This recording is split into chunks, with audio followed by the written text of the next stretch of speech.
I want to build a bookstand with a hidden feature. See, over the past few months, I've been captivated by these fancy metal bookstands. But my creative urge wouldn't just let me buy it. What's the fun in that? Why not spend twice as much money, 100 times the effort, and waste countless hours just to make it myself? So, I began building my own bookstand, with three main ideas in mind. 1. Since woodworking is what I do best, I'm gonna make it out of wood. 2. I want to challenge myself by incorporating really difficult angles. 3. The hidden feature. Unfortunately, in 2010, I spent my time being a child, rather than what I should have been doing, which was buying Bitcoin.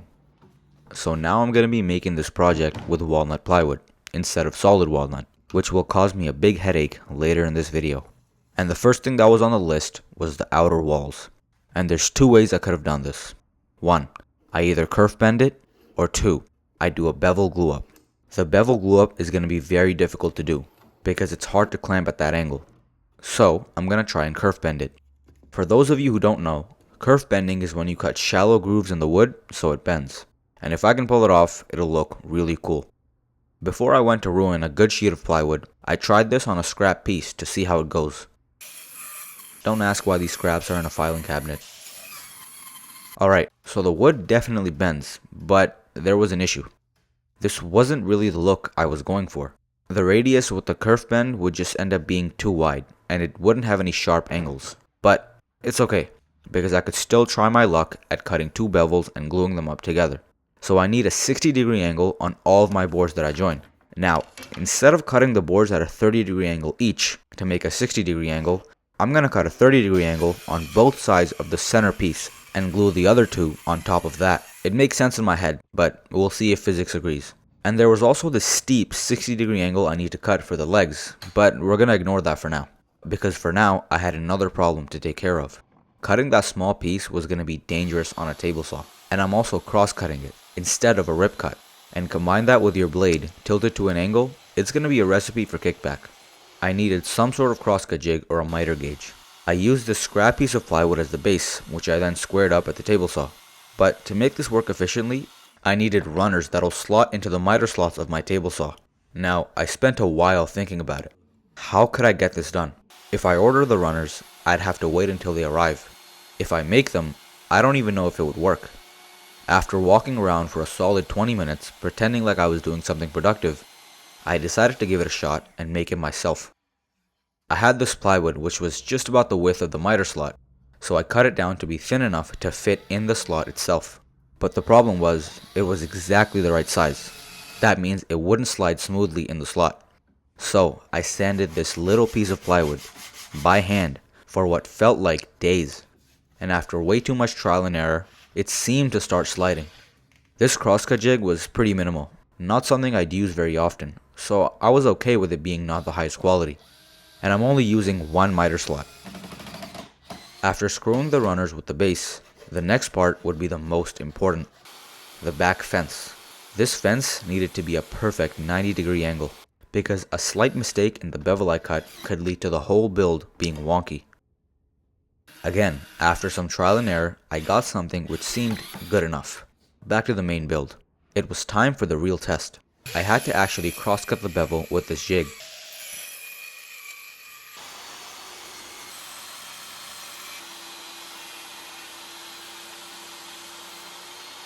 And it was pretty accurate.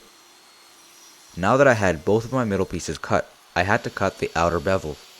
These I could just run through the table saw normally. And a little side note, cutting a fresh sharp bevel on a table saw is a lot more satisfying than I thought. And while cutting these bevels, I still had no idea how I was going to join these boards together. Like I mentioned before, clamps were a no-go, and green tape, or blue tape if you're a weirdo, wasn't going to provide enough pressure. And then I remembered, the mightiest glue of them all. Cyanoacrylate glue, also known as CA glue or superglue. I'll explain how I use this shortly.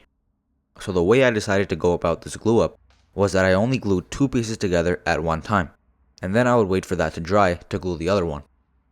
As you see me doing here, I used the traditional wood glue, but just on the ends and a small amount in the middle, I dropped a bit of the CA glue. And after holding the joint down for 20 to 30 seconds, the CA glue started to set. And this basically kept the piece clamped down until the wood glue would dry. Apart from the fact that it was a little bit messy, it honestly worked brilliantly. And after a while of waiting for this to dry, my sense of accomplishment was great, but would be short-lived, because the difficult cut I chose to ignore before had come back to bite me. I needed to cut a 60-degree angle for the feet of this bookstand. Table saws only go to about 45 degrees, or at least mine does. But you can flip your workpiece 90 degrees and then cut a 30-degree angle, which gives the same result. But if you like your fingers as much as I do, you don't want to make this cut, because you're going to quickly realize that the only surface area you have to work with is the thickness of your workpiece, which, if it's 3/4 of an inch, is not a lot.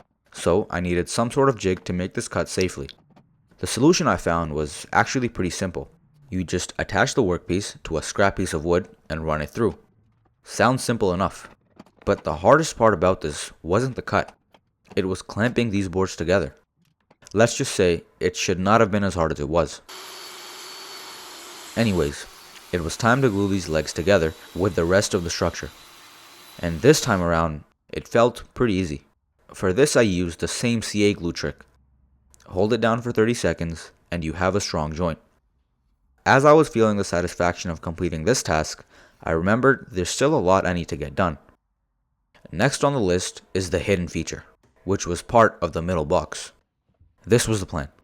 I wanted to make a box with an open lid to store things inside, like pens, valuables, or some jewelry I found at this museum. But I wanted it to be seamless, so it should be invisible.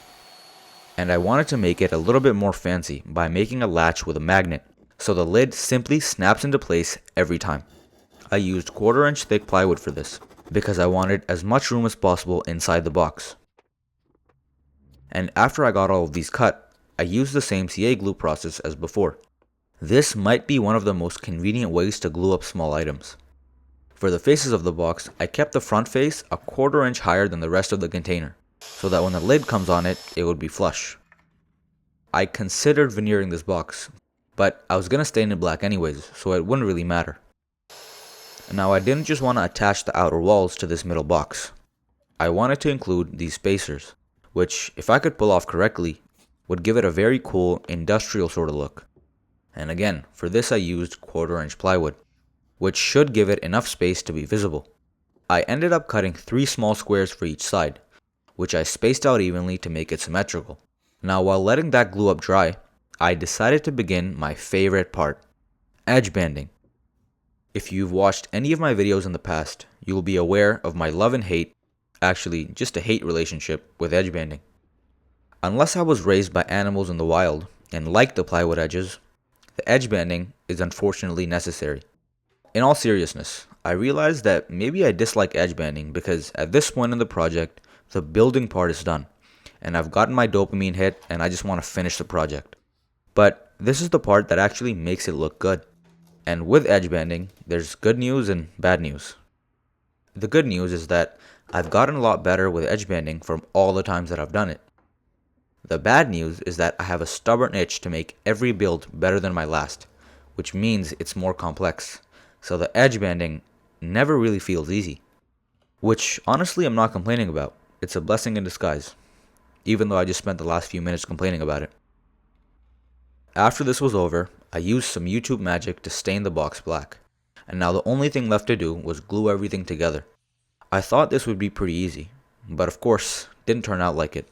Off camera, I glued it up, and clamped it, and everything seemed to be just fine. Until I was doing some light sanding after, and it ended up like this. I think the issue was that there's only 3 small points of contact, which should be fine, but I don't think I used enough wood glue, so it wasn't very sturdy. But I've gotten this far, so I decided to sand it off and give it another try. Here you can see me struggling to clamp it together. Struggling for way too long, might I add. When I could have just done this the entire time, which is what I did the first time. I put these shins inside the box so the walls of the box don't start to cave in, which is what I think happened last time. This time, let's hope it stays put together, because it's now time for the final step, the finishing. And bear with me, I used this black walnut stain again. I don't even know if I have enough to finish this, but I'm hoping I do. This can looks like it's been through hell, and it probably has. But unfortunately, this will be its last use. I promise. The black walnut finish on this with the black stained middle piece looks better than I expected, and I was pretty happy with the way this came out. It definitely is one of the coolest things I've personally designed and made. The CA glue came in very handy, and even though there was many challenges along the way, the end product is better than I imagined.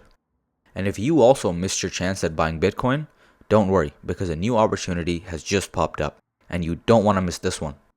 And that is hitting that subscribe button. I hope you enjoyed this video. See you in the next one.